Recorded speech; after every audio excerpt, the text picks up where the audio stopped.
Hey guys, how are you? How is everyone? Welcome to the live stream. It is Tuesday at 1 o'clock, our usual time for our amazing live stream. Paul, I almost said Dynasty Owner, which is our secondary company. But we are here with Everything Money. Paul, describe to our fans. Guys, I'll get to all the comments. Welcome in from all over the world. We know you're there. Paul, tell us where you're at right now and what's going on your end. So as Ben Rourke said, the weirdest flex out there. This is one of our homes in Mexico. Is that coming in clear, Seth, or no? Yeah, no, you look great. Keep going. So this is one of our homes that you can rent out. There's Trader Mo. He's down here with me this week. He's one of the partners in the house. But this is not a bad place to conduct business. This is where Seth and I go once a year with all of our other buddies. We're coming here in January. It is a wonderful place in Manzanillo, Mexico, luxuriesdlo.com.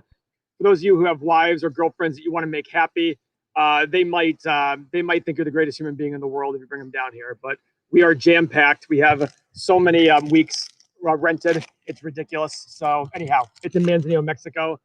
No cartel is going to kill us here. Paul, we have a bunch of our OG fans on now. People are happy to be here. Our gal from Hawaii, some new folks. And we see you there, guys. We see you there. And my son, Paul, look at this. My son changed his profile picture to your image, not mine. And so we know where his, yep. And look at this. He's very happy that he made $100 yesterday on CCL. I saw. In JETS. So CCL's down today, though, Gio. Well, yeah, I think he's listening. So, and your chest coast is here. Matt Jensen, everyone's here, guys. We're doing great. Matt is the original gangster. So where do we start? David is talking about the market and uncertainty and where we're going. Paul, what is your take on the last few days that the world has gone through? So the great news is, guys, you know me. I'm beyond annoyed that stocks are up. It doesn't allow me to buy more. It doesn't allow me to sell more puts. I actually exited a lot of my puts yesterday because they skyrocketed in value. So I was able to, they plummeted in value, I'm sorry. So I was able to buy them back and close them for a massive profit. It is what it is. I don't get this. I mean, I don't get the stock market at all. We had heard that knowing that Trump would be reelected would be good for stocks. And then it was uncertainty. And then it was, oh, now we know there's a winner. All these things. Now there's a vaccine that Pfizer has come out with, which is awesome. Remember though, guys, when we teach investing is about the long run, not about the short-term gyrations. Day to day, use those short-term gyrations. Are you laughing as I said gyrations? No. People are busting your chops as always on the Mason, nice green screen. So Mason's a good friend of mine. He calls me POL, Pole. I shouldn't have said he's a good friend of mine. I actually hate him. Are we going to Outback on Saturday, Jason, Mason? So anyhow, don't worry about the gyrations. All you need to worry about is finding good companies at good prices. The gyrations will tell you on a day-to-day basis if the price is good or not. And that's it. Yesterday, Mo and I decided to take a lot of profits on our puts that did very well. So instead of, for example, if we tried to make $5,000 on a put that ended in January, maybe by yesterday, we'd made $4,000 to the $5,000. We just exit it and take our $4,000 profit and ignore the extra $1,000 and just secure our profit and not wait till January to make an extra $1,000. So things like that. But again, your job is to find good companies at good prices for the long run. We're still looking at Intel and how we can buy more Intel. It's a big one for us. CCL has just skyrocketed. I got a few messages from people. Paul, you were right on CCL. Guys, I'm not right on CCL yet. I'm not right on Love yet. Although Love has gone to, what is Love at today, Mo? Love has skyrocketed to 47 at one point yesterday. So it's pulled back a little bit. It's down to $45. But I'll be right when the economy comes back to normal, when profit comes back to normal, and the stocks are selling for the levels I believe they should be selling at. And that's what I'll declare. Yep, I was right. I'm not worried about day-to-day fluctuations that say, Paul, you're right, because none of those really matter. Paul, I want to show you an article here.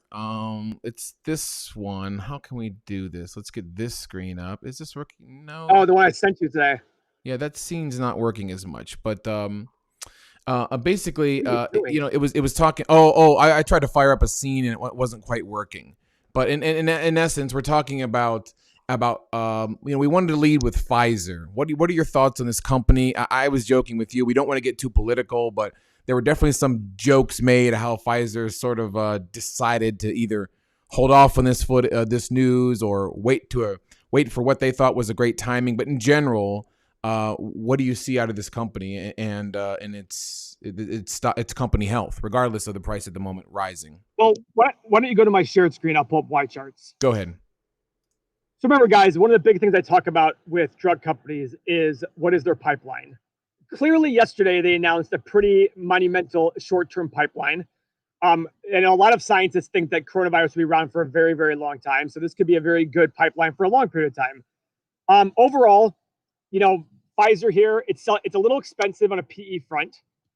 25, pays a nice dividend, has good profit margin, very good gross margin. And they tend to have, like all drug companies, they tend to have, let's look at their balance sheet first. They did have pretty good balance sheets. So 48 billion in total current assets, and then 34 billion in total current liabilities. That's pretty solid. Paul, do you want to do this? Do you want to slow down a bit and maybe go over our very famous 8 pillars? Sure.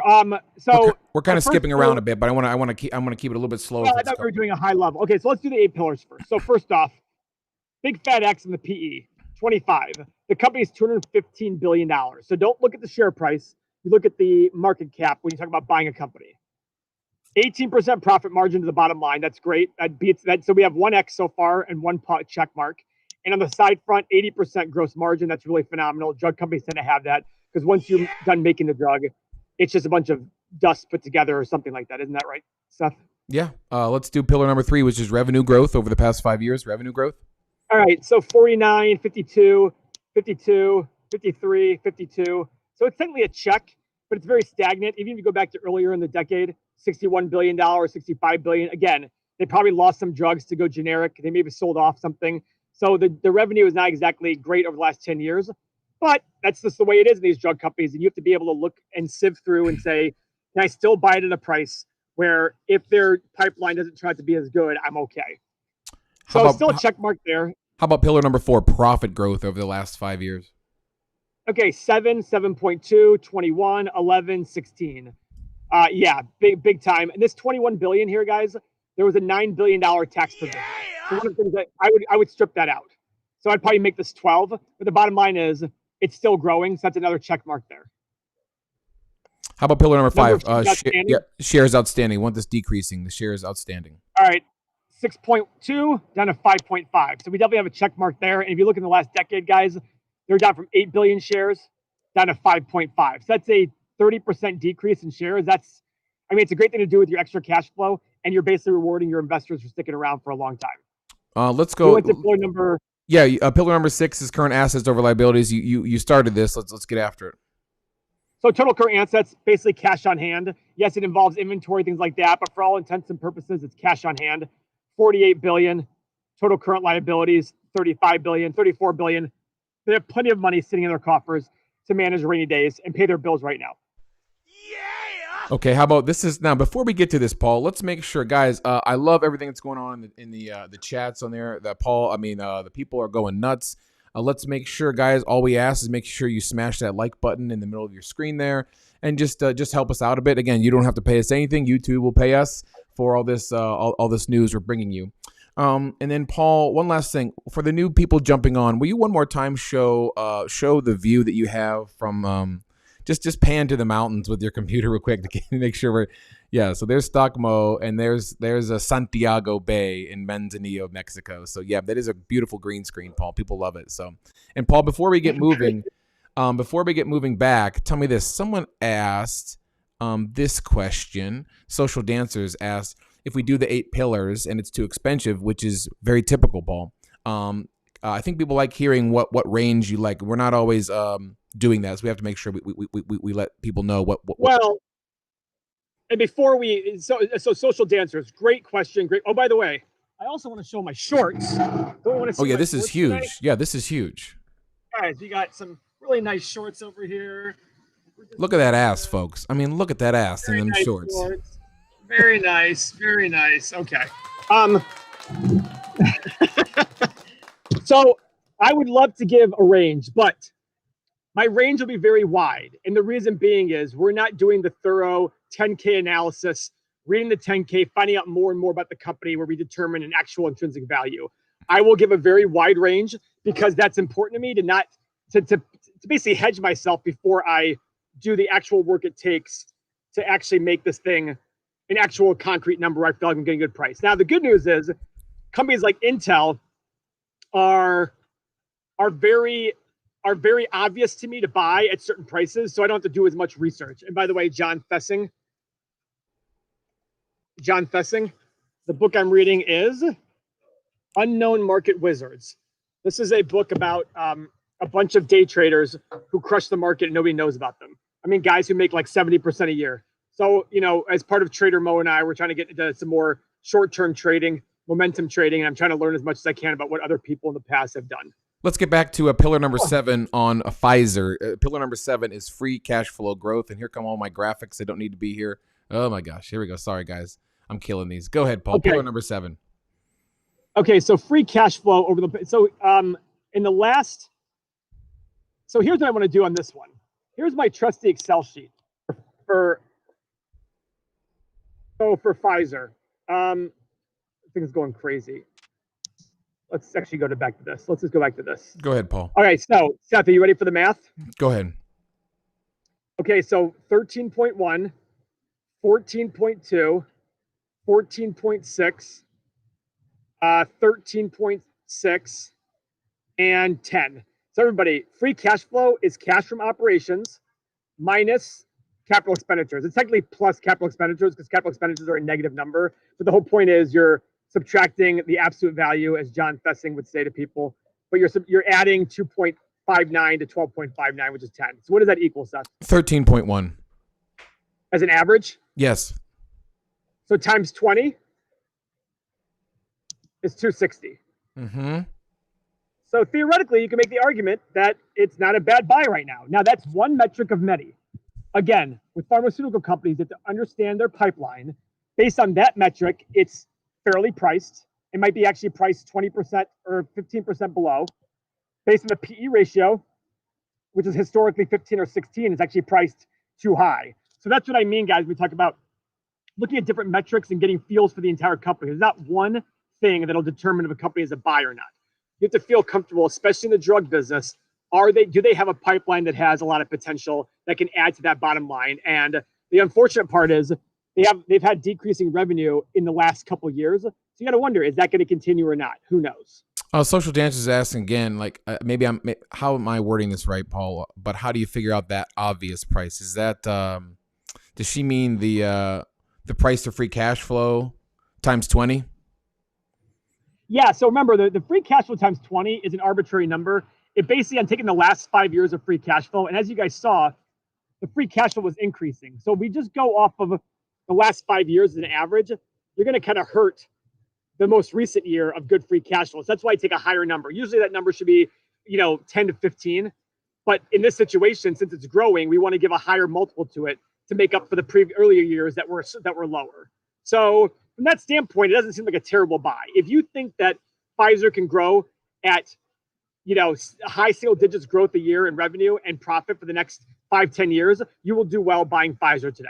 That's the assumptions you have to make as you go along. Investing is all about assumptions. We talked about this 1,000 times. Investing is always about assumptions. What assumptions are you making and how does it play out? If you can assume they're going to grow at pretty decent levels, which they haven't really done a good job of in the last 10 years, that's the concern, then you got to sit there, then you do fine. But the question is, how are they going to grow? I don't know. That's the only downside with pharmaceutical companies. It's all about their pipeline. All about it.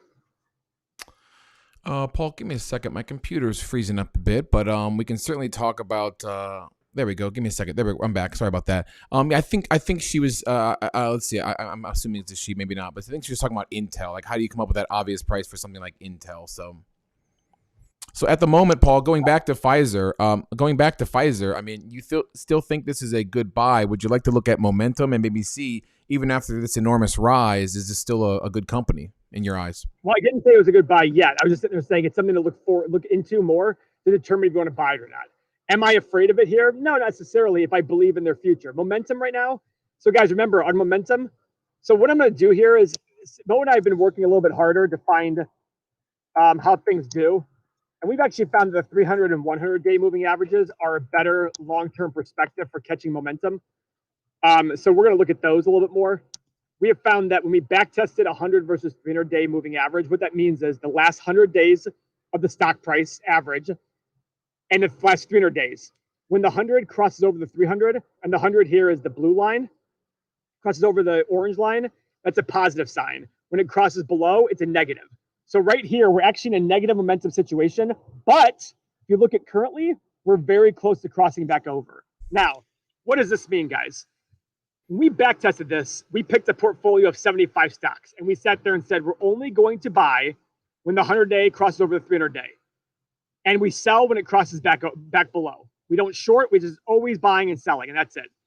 Over the last 20 years, it beat the market by about 1% per year. But you're not fully invested. So in my opinion, you're taking on less capital risk and still beating the market, which we like a lot.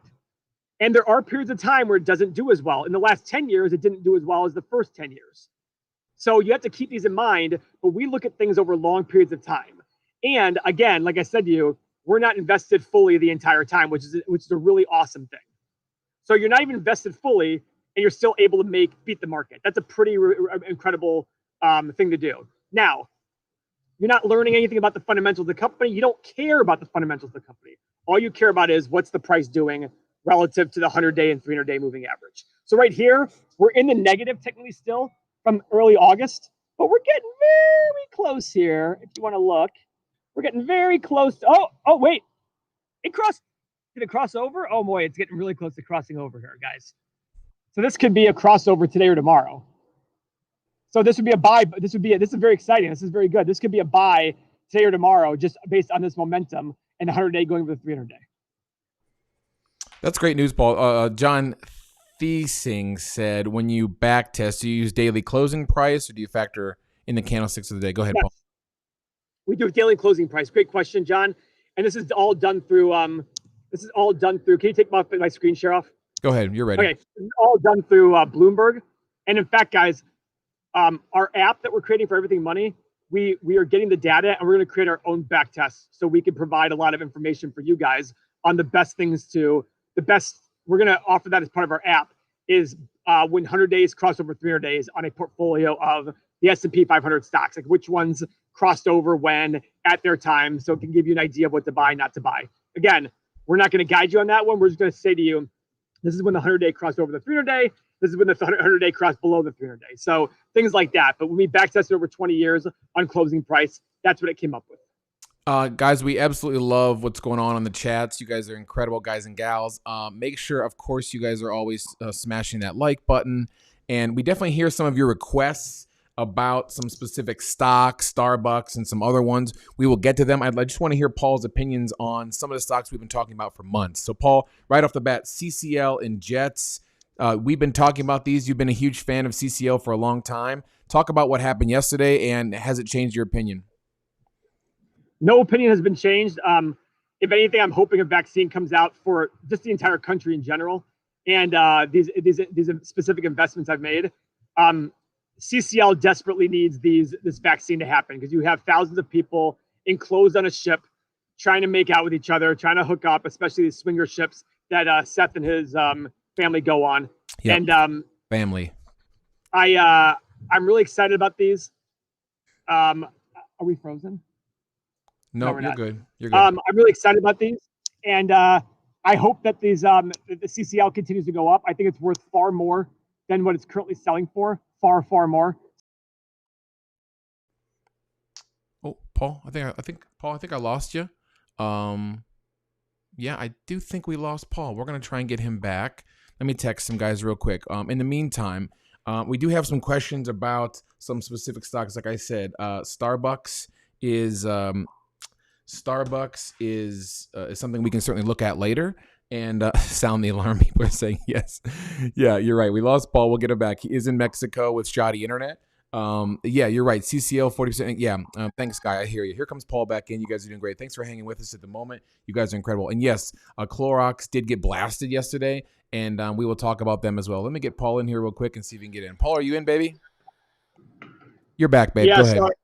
Yeah, sorry about that. You were talking about CCL and Jets. Like I said, you've been huge fans of these. What do you think about both of these moving forward? So again, CCL, I just think it's a $50 plus company.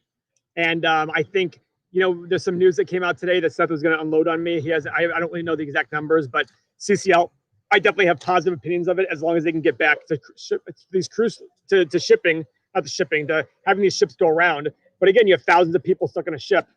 It's a coronavirus hotbed. So I get why they're stopped doing that.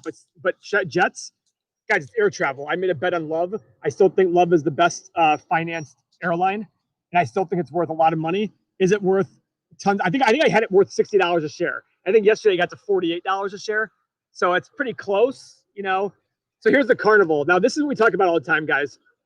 Carnival is doing a $1.5 billion share offering. This, folks, is 85 million shares. That is dilution beyond belief. So right now, Carnival Cruise Line has, let's look it up. They have currently how many shares outstanding? 690 million. Guys, this is 15% more. Oh, Paul, doesn't seem like your screen share is working. Sorry. Oh, I stopped. I'm sorry. I didn't click it. So let's do that. Okay, guys, go ahead. Let's do that. Yeah, people want to talk about Clorox as well, Paul. It's getting blasted. And yes, the Mexican bandwidth is tough. It's tough down there, Paul. Are you sharing? Good. Okay, here you go. Go ahead, Paul. So as you can see, we have 690 million. We have 690 million shares outstanding, and we're adding 85 million. That's 15% extra. So guys, that's dilution to the max. I mean, they're going to go from 690 million to 770. The last time they were at 770 was in 2015. How big of a jump is this, Paul, and does it scare you? Listen, I understand why they're doing it. I'd rather have them do that sometimes than, take more debt on. I think we can afford to take on 15% more shares. I don't think that's as big an issue. Someone said, people are worried about the shares. So, yeah, I mean, something to consider. But again, I'd rather have them take on some more shares and some debt, some more debt. I think they have enough debt as it is. I saw an interesting quote yesterday. Someone said, with yesterday's enormous gains, when do I get in the market? When should I buy? And the funny part was he was saying, if you were disciplined, you should already be in. We talked about Biogen last week, and I actually found out that I owned about $5,000 of shares of Biogen.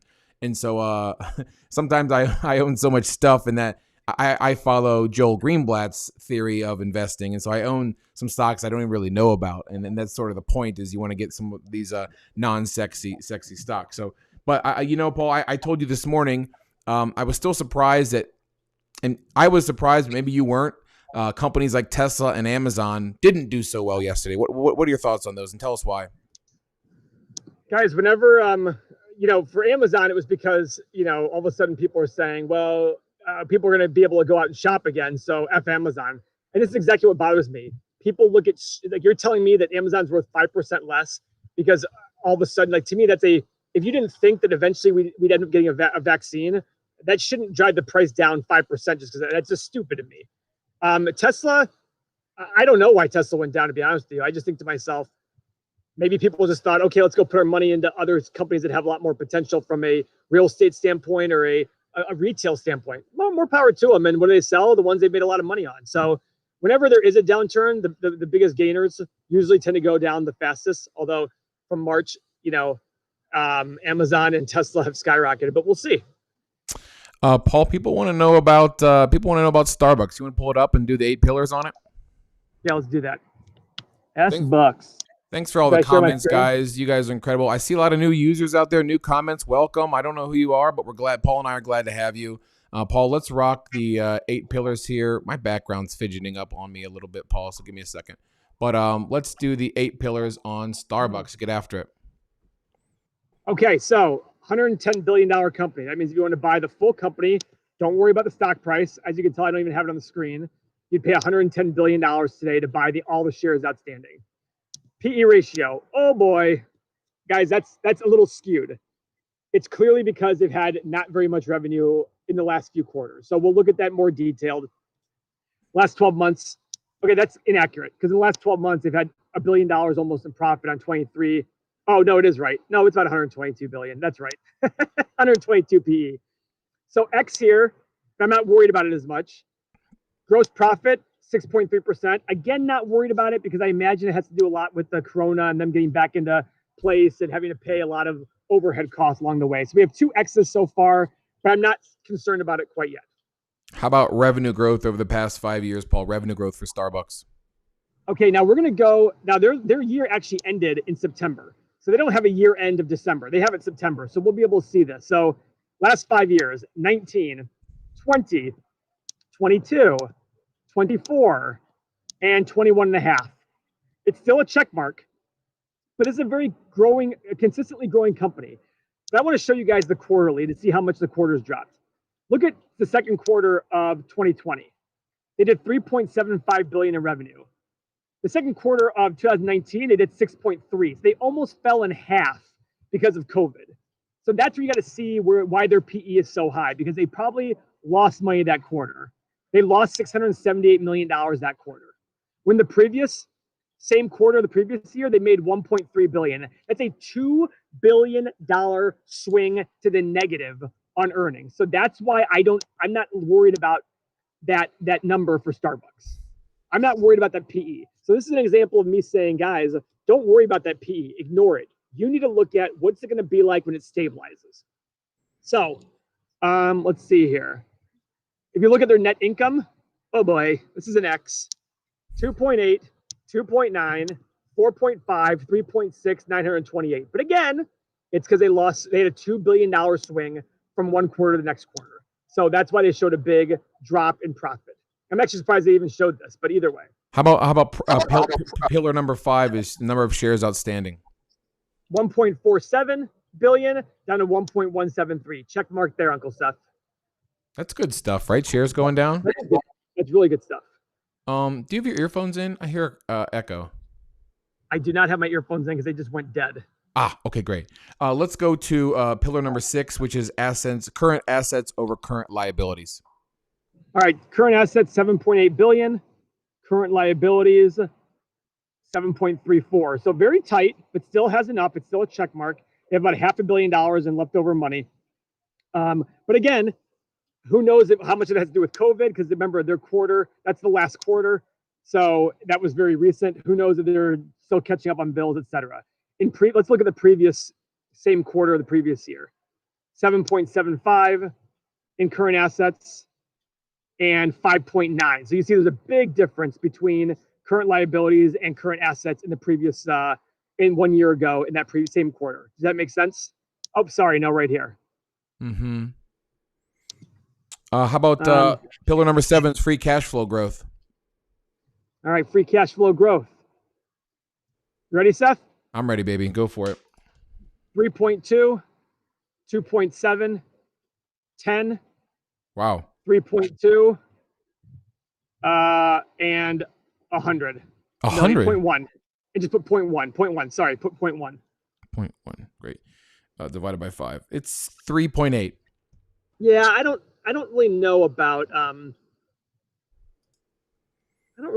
this 10 one. That seems like a lot. There must have been something that happened that made their free cash flow skyrocket right here. Huh. Okay, either way, I think this is going to be skewed, but 3.8 times 20 is 76 billion. And the company was selling for 110. So still expensive from that perspective. Now, what does that say? I need the stock to be 30% lower, so maybe $60 a share, $65 a share for me to start getting interested in it. It was there during the pandemic. If you look right here, it got there during the pandemic. But again, this is a very sexy company, so I imagine there's gonna be a lot of fluff in it. They pay a decent dividend, which is affordable because they're paying about 1.9% on 100 billion, so about $2 billion. They can afford that, but at the same time, it's still a little frothy, a little expensive. Wait for it to come down. I'm starting to hear that Starbucks is starting to close stores, which is something that unheard of for them before. So you just have to sit there and look at it and say they have 32,000 stores worldwide. Who knows? But remember, as the world expands, as the rest of the world grows, I imagine Starbucks will be on every corner in Africa and India and China at some point. Paul, we have a pretty interesting question. A lot of people are jonesing about the app. What do you think about the app? Any updates on the app? What do you think? The app is going great. My developer is working on it now. We just got our data feed from Morningstar. It'll still be 9 to 12 months. I keep saying that over and over. We're doing Patreon soon to allow for more access to Seth and I. I appreciate that you can't wait. It's going to be an awesome app. We're going to release it as soon as possible for the 8 pillars and the financials. And then as time goes on, we're going to add to it and make it a better and better app. And part of it will also be, getting more access to what I'm doing in my portfolio, because I really love my puts and calls. Unfortunately, it's a hard thing to do unless you have a lot of capital. But I just like showing my thought process. Because remember, guys, I'm not here to tell you guys what to invest in. I'm here to teach you how to think about investing. I could be wrong on every single stock I talk about. It's about finding your own methodology and what makes sense to you when you go invest. So I don't want you guys to come to me saying, Paul will teach me how to make a lot of money. Paul will tell me what to buy to make a lot of money. No, I'm going to teach you how to think to make a lot of money, right? And that's important. That's more important to me. It's the whole, I'm going to teach you how to fish, not just give you a fish, right? That's important to me.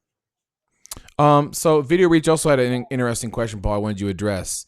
What are your thoughts on small mid-cap stocks? And I like this question. He says, getting sick of all the hypes around the big stocks. Paul, you get sick of all the hypes in the big stocks. It's not quite that often that you're investing in some of these sexy overpriced stocks. But to Video Reach, we have found in the past that when we do boring low-cap stocks, we don't get much of return on our time in terms of views and people telling us they love what we're doing. Paul, what do you think about that?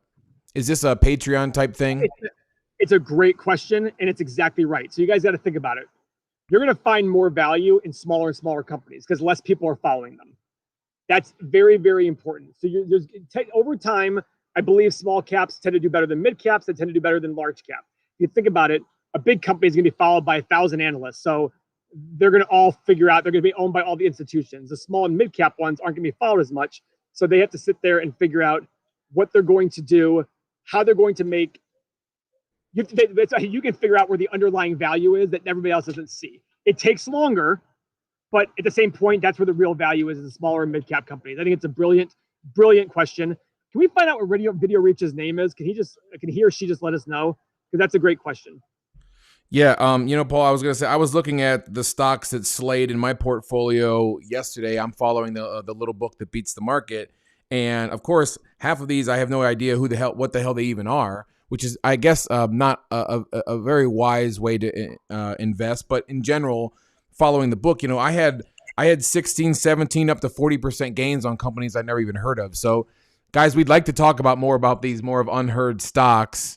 Maybe we'll try it some more, Paul. What do you think? I mean, that's definitely part of the plan for even our app is to provide more on smaller companies too, so you can analyze them as well in the 8 pillars. Is there still an echo going on? No, it's in and out, but you're okay, baby. You look great. Let's do this one. And Paul, this won't take long to address, but Dave asked, what about crypto? What do you think?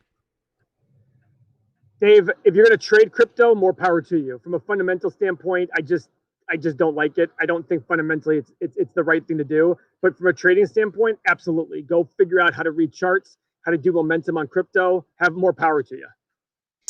People want to fundamentally garbage. Paul, people want to hear about Video Reach's Spencer Phillips. Spencer, that's cool. Nice to meet you, Spencer. All right, Paul, people want to know about, people have asked for Purple Innovation Inc. The ticker symbol is PRPL. If you guys are interested in this, tell me what this is. I have no idea what the company is. You ever heard of this, Paul? Comfort Innovation Company. The company designs, manufactures, and sells a range of comfort technology offerings, including mattresses, pillows, cushions, sheets, bed platforms, and other products. Oh, and Trader Mo just said their mattresses are awesome. Oh, wow. How do you know this? Oh, you have one? His parents have one in their house in Florida. Okay, I'll be so good. Let's take a look at it. Are you sharing my screen? That is interesting that Mo still sleeps at home with his parents. But okay, with all that investing, you think he'd be up and up in the world. But okay, let's go. Let's go for it. All right. So, guys, this is $1.5 billion company, small company. Now, no PE yet. So they've lost money. Well, wait a second. I'm showing $4 million in the last year in profit. Okay, so we have an X to start, because even if that's $4 million is right, that means it's selling for 400 times, almost 400 times profit, like 350 times profit. So that's no bueno. Okay. Profit margin is negative here in the last quarter, but the gross margin is 50%. Wow, that's really, really good. Good for them. That gross margin is good. Good for them. So far, 2 X's, but this might have some upside potential. They just went public, as you can see. How about revenue growth? Yeah, revenue growth. So 200 million, 285, 428. Check mark there.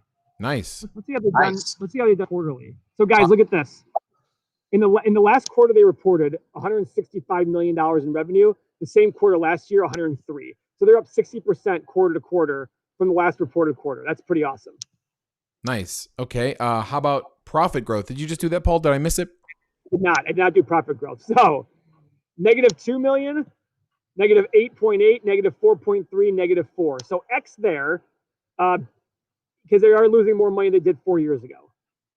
Number of shares outstanding, Seth, also an X there, 4.8 million, all the way up to 10 million. So they're diluting their investors a little bit. Okay. So I don't like that very much. Balance sheet. Total current assets of 161 million. That's cash on hand, versus total current liabilities of 111 million. That's $50 million extra. That's the bills that are due right now. It's good stuff, right? That's a check mark. Good. That's a check mark. Free cash flow. Here we go. Cash flow. Pillar number 7 is free cash flow growth. Okay, -1, -3.7. Uh-oh. -32. Uh-oh. 12. I mean, should I even do an average? It's all over the place. Just do an average. It's going to be negative, though. Yeah, I missed it, Paul. What is it? 1? No, it doesn't matter. It's negative. So here's the deal, guys. It is a check mark on the free cash flow growth, because 4 years ago they had negative free cash flow, and now they have positive, which is a good sign. It's a negative. It's an X on the free cash flow, less than price of free cash flow less than 20, because they have no free cash flow as an average the last 4 years. Now let's see their quarterly. Let's go see how their quarters are doing in terms of free cash flow. Oh shit! What the hell happened here? Oh, they sold gain and loss in investment security. That's it's a little skewed, but still. Yeah, this one, guys. So this one is a. Let's see what our trusty Excel sheet says. What it's worth. Yeah, it's negative. Well, we don't have all the years of information. That's why. So, guys, the bottom line is, this is a tough one. If you want to take a few bucks in a fire on this one, more power to you. This one might have a lot of potential. I don't use their products, but Mo here is saying their products are awesome. So maybe this is one of those things where you buy it with a lot of potential, but keep in mind, guys, you have to assume their growth is going to be huge for a long period of time. Now, I will say, their 100 to 300-day moving average, they are in the positive here. So back here in August of 19, over a year ago, they went in the positive. If you'd bought here, you'd have bought it around $8 a share, and now it's at 28. And look, it's getting wider. So this would have been a good buying indication, a big buying opportunity right here, and you would have killed it just from momentum. And you would have sold here probably, and you would have made some money in the next buy. You would have saved yourself a lot of loss. So here's an example of the 100 and 300-day moving average killing it for you. Like, you would have made a ton of money here just buying the 100-day versus 300-day moving average. This might be a company, guys, that if you want to be involved with, stick to the charts as you wait for the company's valuations to kind of make more sense, if that makes sense, Seth. Yeah, it's an interesting company. We have so many questions coming in, guys. I see all the stocks you want to go over, and I love the fact that there's so many people watching. Make sure, of course, that you're smashing the like button down below there. We really appreciate all the help. Paul, I would say this. I'd love to take a second. We have a lot of new names that I don't recognize, and from both of us, we really want to thank you guys for being here. Paul is in Mexico at the moment. This is not easy transmission-wise to get this done. So if there's any hiccups, we apologize. But in general, yes, Paul, that is the ultimate flex, is to be in your Mexican vacation home while podcasting about investing. But it's not really a vacation home, by the way. It's an investment property. We rent this thing out like a mofo. Yeah, I mean, I guess the point is, folks, is let me come at you a little bit just like down to earth. We'll get right back to stocks. But in general, like, I'm a normal guy.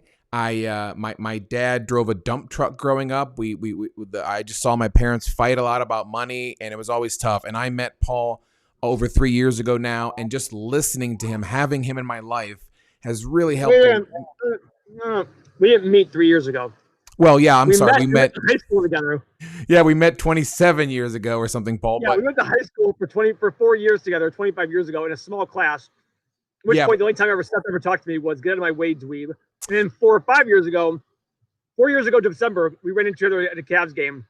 And we were BFFs.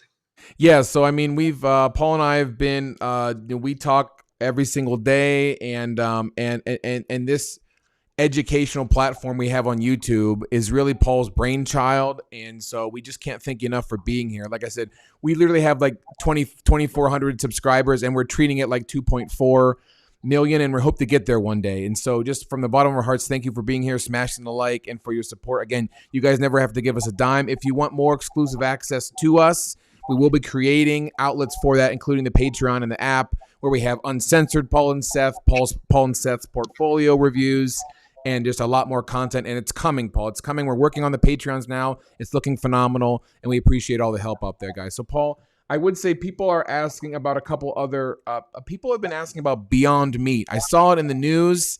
Do you know anything about Beyond Meat? Yeah, so they're down a lot today. If you want to share my screen. Sure, go ahead. Sorry. So I believe the reason they're down today, they had earnings, but I also think it had to do with McDonald's. So McDonald's is announcing they're doing their own burger. But I heard that the CEO of Beyond Meat said his relationship with McDonald's is fine, whatever that means. But they definitely have been hit because McDonald's went out and did their thing. Now, remember, guys, this is an important aspect when it comes to high-flying stocks that don't make money. They do not make money. As you can see right here, the last 12 months, they've lost $5 million. And all of a sudden now McDonald's, a multinational, multi-billion-dollar corporation, goes, you know what? Always make our own sandwich. We can do that. We can make our own version of a plant-based burger. Let's go do it. And that hurts a company like this. I mean, they're down from a high of 195 in October. That's just a month ago, guys. And they're down 40%, almost 35%. That's a big number. So that's what Beyond Meat's going through right now. I mean, I'm sure I don't want to go into the 8 pillars. I just want to show you their annual revenue. I mean, look at this. This is massive growth, guys. Massive. 19 million, 38 million, 98 million, 325. And on top of that, quarterly, I mean, they're doing more in a quarter now than they did in full years before. So you'd have to do a lot of research in this company to determine what is their specific advantage over McDonald's and all these other companies doing their own version of their sandwich. Do they have anything proprietary? What is the deal there that makes them the bee's knees when it comes to this? I have no idea. So that's the only thing about these things. From a trading standpoint, though, and by the way, they don't even have free cash flow. They've never had free cash flow. Look at that. Operating cash flow is negative every year. So trading standpoint, though, I'm quite sure. Hey, Mo, can we figure out how to get this permanently changed to 100 and 300 day on the on wide charts? I don't have to change it all the time. It just crossed over the 300 day back in August. And if you'd bought then, you'd have bought at around 120. You'd still be in the positive now, even with this big drop today. But you'd have to stay into it as it plummets further. So these are the risks. Don't get emotional when you pick a system. If you want to stay on the 100-day versus 300-day, stick with it, guys. When you start to think outside of what you're told to do, that's when you lose. Take your human emotion out of it. Stick to a system. Sometimes you'll make a lot. Sometimes you'll lose a little. That is the point. Just keep sticking with the system and you'll do fine. Jean-Marie says, are we competing against the Apple live stream? I'm sure Apple's going to move one way or the other today, Paul. Wouldn't you agree? Is it going on right now? What's going on with the Apple live event, Jean-Marie? Isn't the usual they're going to announce some product that hasn't changed much? Everyone's going to go nuts over it, including myself, my whole family, and everyone I know. Something's going to go sell some magic cards to buy the new Apple iPhone 74 for $18 million. Yeah, Paul, you must have done. They must have done something because someone got a dislike. They're really not liking your flex there in Mexico. But regardless, so we looked at Beyond Meat. Clorox got bashed yesterday. I'd love to maybe look at some companies that might be in the tank at the moment, and if you think they're still a good buy, obviously now would be the time to buy, right? Well, why do you think Clorox fell so much yesterday? I'm not certain. Sorry. Well, think about it. Think about it. How did Clorox do so well in the last year? Well, everyone was disinfecting everything. Now we have a vaccine. So what do we need Ah, less of? you see, that's what Paul. That's why I have you in my life. Like I can't figure this out on my own. So keep going. I mean, that's all this is. It's okay. I didn't even know Clorox fell, but it makes perfect sense. It's just okay. Clorox fell. They have okay. So let's do the 8 pillars on Clorox. Sure. Pillar number one is So PE ratio less than 20. Go ahead, Paul. it's at 22 right now. That's with a big fall. So it's at 22 currently. And then they have a $25 billion market cap. So that's not part of the pillars, but just know to buy the entire company is $25 billion. Great profit margin, guys. 48% gross, 22% at the bottom line. That's phenomenal. They made $1.15 billion in the last year on $7 billion in revenue. So far, 1x and one check. Okay. How about pillar number three is revenue growth over the past 5 years? Okay, here we go. 5.76 and 6.7. So 20% growth, roughly 18% growth in the last 5 years. That's a check mark there. And again, it grew very consistently. And I'm sure a lot of growth in the last year because of this whole fiasco. Okay. How about profit growth over the last 5 years? Profit growth, Paul. 648, 701, 823, 820, 939. Check mark there, folks. Wow, that's good stuff, huh? Yep. How about pillar number five is number of shares outstanding, Paul? 130, 129, all the way down to 125. Check mark there, baby. That's good stuff. All right. How about pillar number six is current assets greater than current liabilities? Okay, right now they have 2.1 billion in cash and cash equivalents, and they have 1.5 in current liabilities. So they have enough money with some margin left over to pay off their current existing debt. That's good stuff, huh? Yep, really good stuff. So let's do the pillar number seven is free cash flow growth over the past 5 years. Free cash flow growth. Now this is what I like, guys. Look at their expenditures. Their capital expenditures as a percentage of their cash from operations is low. It's about 20 to 25%. So they have very good margin. It's not a very capital intensive business. Warren Buffett talks about this as being a good thing. You have to keep putting a lot of money back in the business to keep it operating. And Clorox has a great brand. So this is the kind of brand that I think Warren Buffett would like a lot. It's an established brand. Whenever I say to you bleach, what do you think of? Clorox, right? Of course. It's called like Kleenex or anything else. Yeah. Yep. So let's do the numbers here. You ready? Go ahead, Paul. 600. Can you highlight them for our viewers, Paul, a little bit? It's 778 minus 172. Okay, so 600. Mm-hmm. And then another 630. And then call it 775, 750. Mm-hmm. Call it 775. And then 780. Mm-hmm. And then 1.5 billion minus 254 is called 1,300. Wow. So I'm taking off the millions, guys. So 1,300. What's the average? 812. So multiplied by 20 is a $16 billion company, and they're currently selling for 25. So not a shock. It is expensive on the free cash flow. They did have free cash flow growth though, which was a check mark, but the price of free cash flow times 20, it is an X, which is very consistent with PE ratio. So guys, this is the exact company that as they fall, because people say we don't need Clorox anymore, they might go to a level that goes, oh, wait, this is awesome because it's a great brand at a great price. Watch this company. Mo, let's add this to our watch list. And where would I buy this thing at? Let me think here for a second. What's the ticker? CLX? Mm-hmm. Yeah, I'm gonna have to wait for this thing to drop quite a bit. And a big reason is I don't think that sheet's right, but I would say I'm looking sub 150 on this one. I think for myself, like sub 150, I'm looking at it, probably entering my trades and starting to sell some puts along the way to try to get it at lower prices. Now, let's go look at the technicals on it. Paul, someone said a social dancer asked again, how do you figure out what the buy is at? Is this at what buy price? How do you figure that out? Tell the folks what they're gonna get if they. Yeah, go ahead. Great question. So, like, if I want to be at 15 times free cash flow, I'll just take the free cash flow average of 800 million and multiply it by 15. That's $12 billion, has to fall in half. If I choose, it's all about the assumptions you're going to make on growth. So that's why we don't do it for the 8 pillars. We don't know the exact number right now because we have to do a lot more research on what's their growth potential, how much are they going to grow, how much can they expand, what are they working on to expand their product lines. And then when you figure out your growth numbers, you put it. One of the things I want to do in the Everything Money app in the future is allow you to put your assumptions in, and it'll tell you what you should pay for the stock.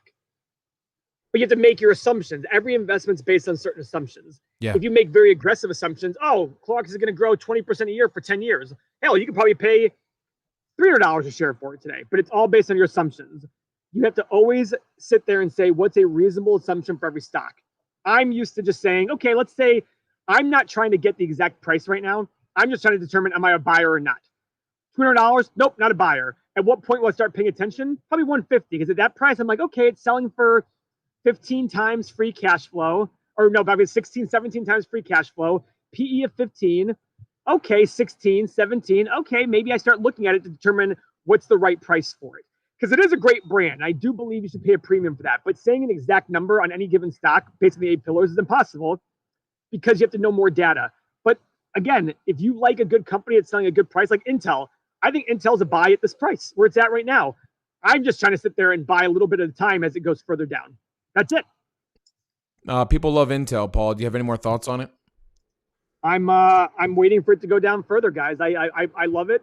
I want to buy it. It's selling for 9 times free cash flow. That's a great number for such a great brand. Are there issues? Of course, there's issues, but I'm good with it right now, and I'm looking to add more shares as it goes lower, if it goes lower. Social Dance asks another great question, Paul. So if you say the market cap is 20% high, then your assumption, would you subtract that amount? Let me before you answer, Paul, let me say is the goal, guys, is really funny. We're not saying you need to tune into us to make all your decisions, but I run most of my financial decisions through Paul, except Paul, I have a little treat for you that I didn't run past you recently. So we have something to talk about in terms of a purchase I made. But regardless, guys, the point is we go live so you can talk to Paul. This is access to a guy that's been doing this for a long, long time and has multiple millions of dollars saved up in his little piggy bank at home and multiple businesses. So again, I keep saying, guys, like I watch the other financial channels that are out there, and I'm shockingly surprised how many people are literally in their basement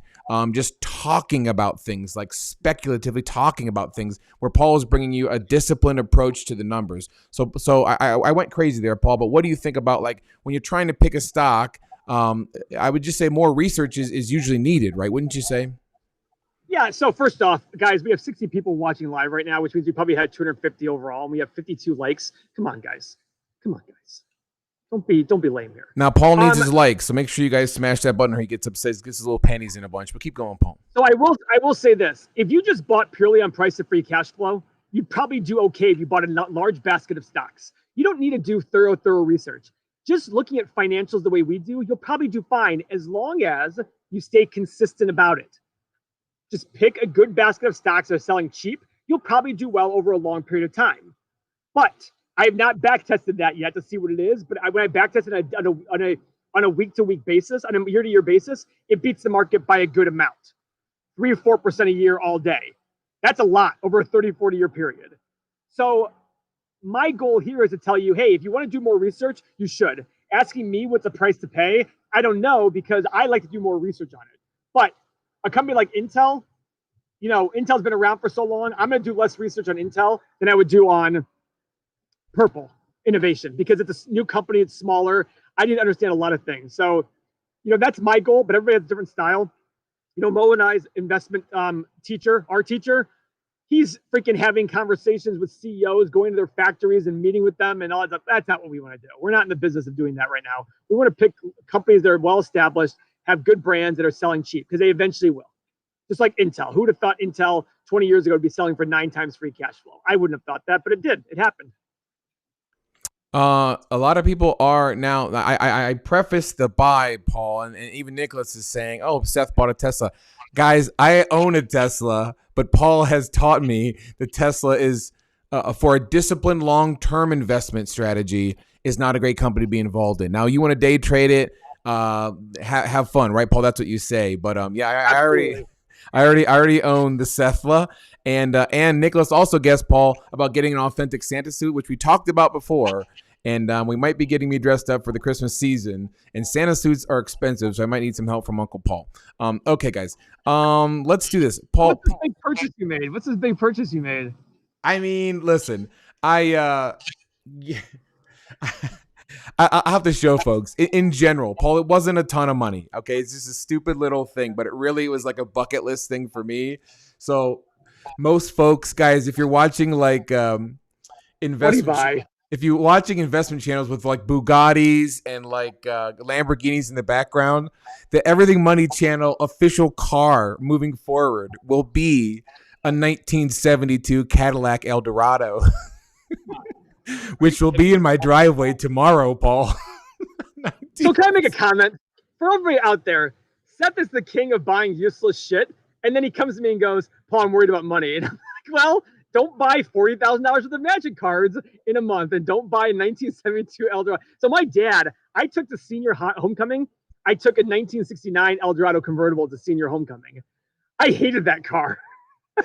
Well, we're gonna go to Chipotle in it, and I'm sure you crushed in that car, Paul. But let's get back to the money, Paul. I did not crush in that car. People want to know. Oh yeah, and Nick said I bought Neo. Nick, I have to show Neo. I had to show Paul my Neo numbers. So what, Mo? Talk to me.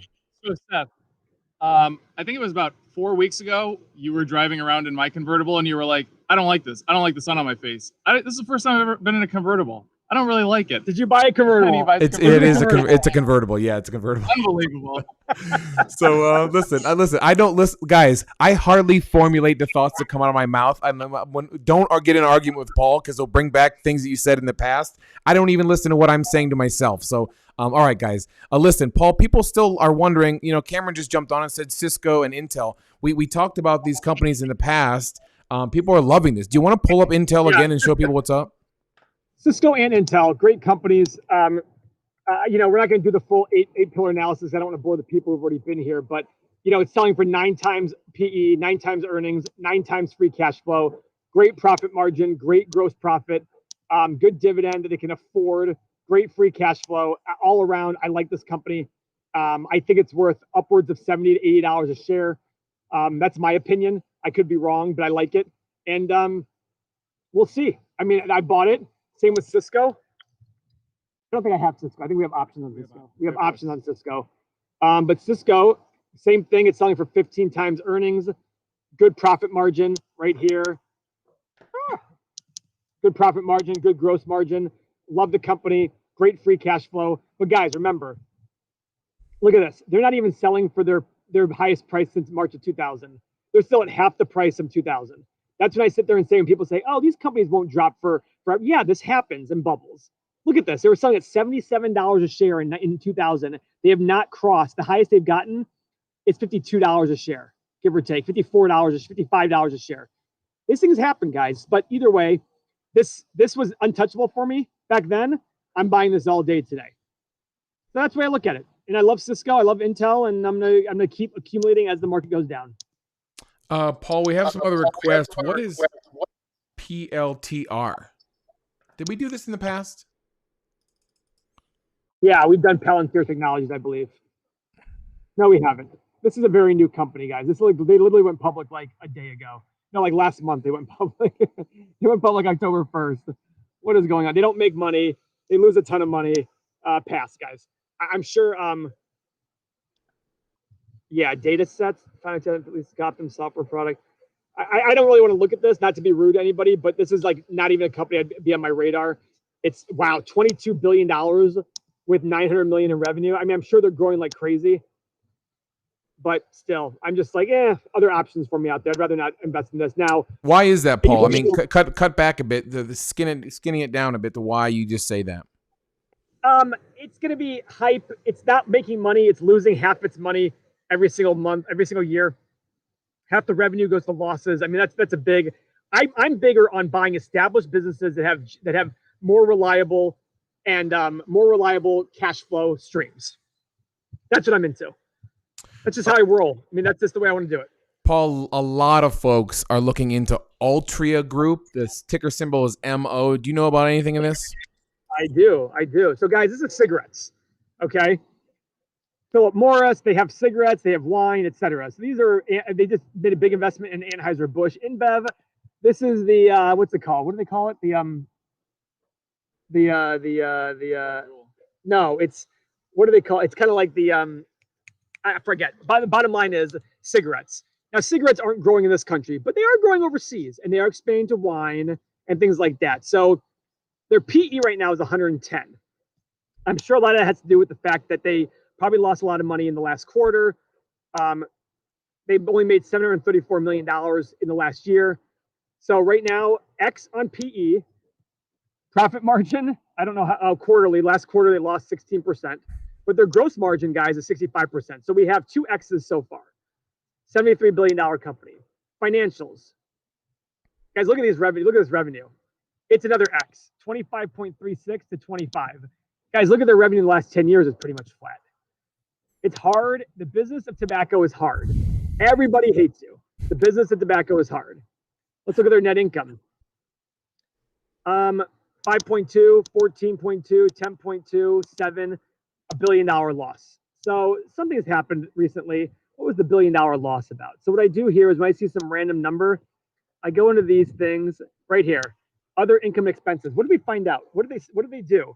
They lost an $8 billion write-off. Did you remember what that was? I remember you looking into it, didn't you? Could somebody 2019? Could somebody find out why they lost? Oh, they wrote down their Juul investment. That's what it was. So this is a non-cash write-off. They bought Juul and wrote it off. Does that suck? Yes. Do I add it back in there? Yeah. So they still made more money. They still made about $7 billion. But guys, I don't like it when they make bad investments like that. And they went into Juul because it was the hot item at the time. But either way, that's still an X. Next one is is average shares outstanding. Basically 2 billion down to 1.87. So check mark there, Uncle Seth. Mm-hmm. 6.4 billion in current assets. And 8.3 billion in current liabilities. So an X there. They're upside down? Yeah, they're upside down in that one. Free cash flow, guys.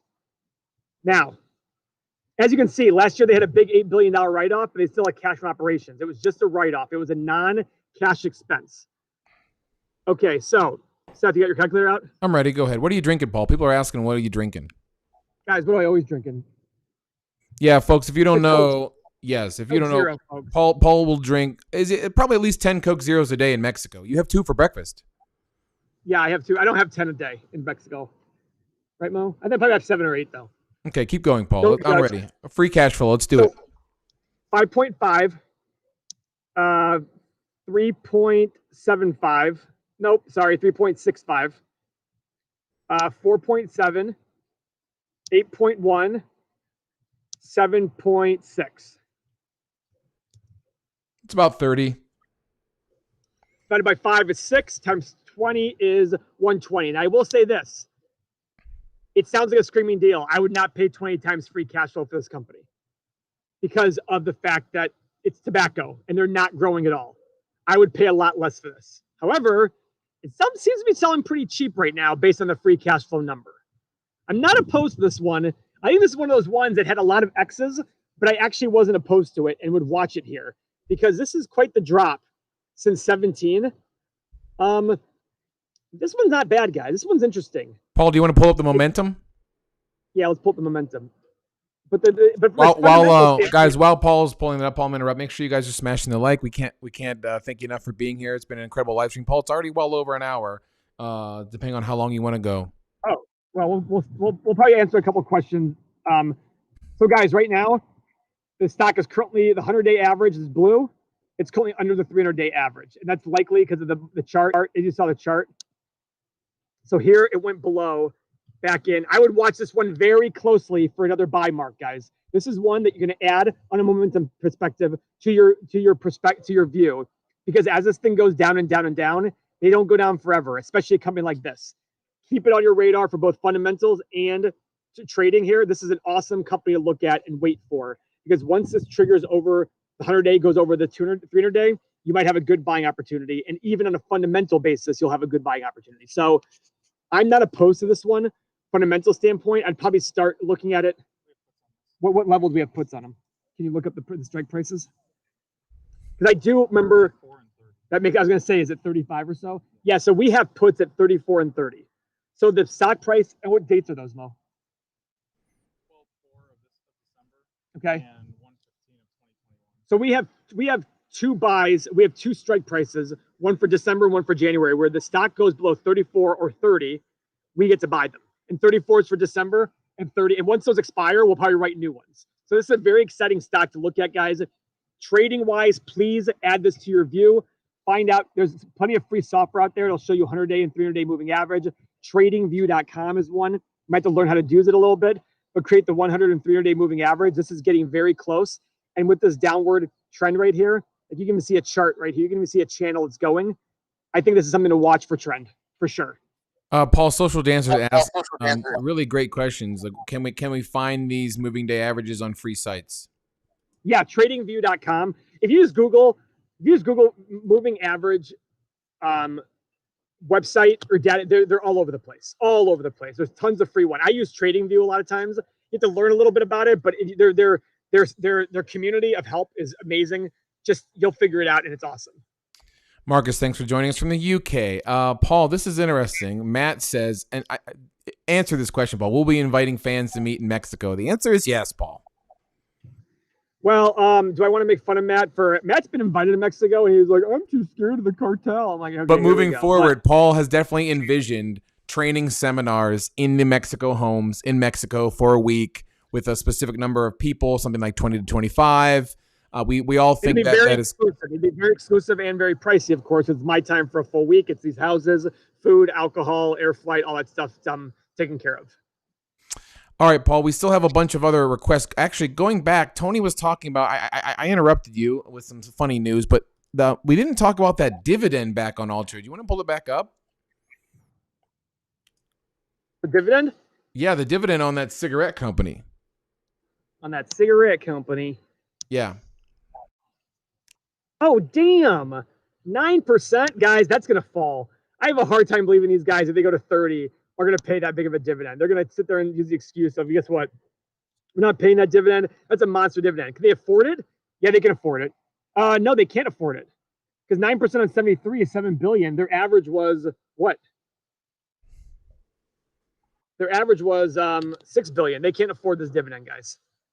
So this dividend is going to go down. This is a dividend trap. This dividend will go down. Unless something changes astronomically in their financials, they will not be able to afford this dividend.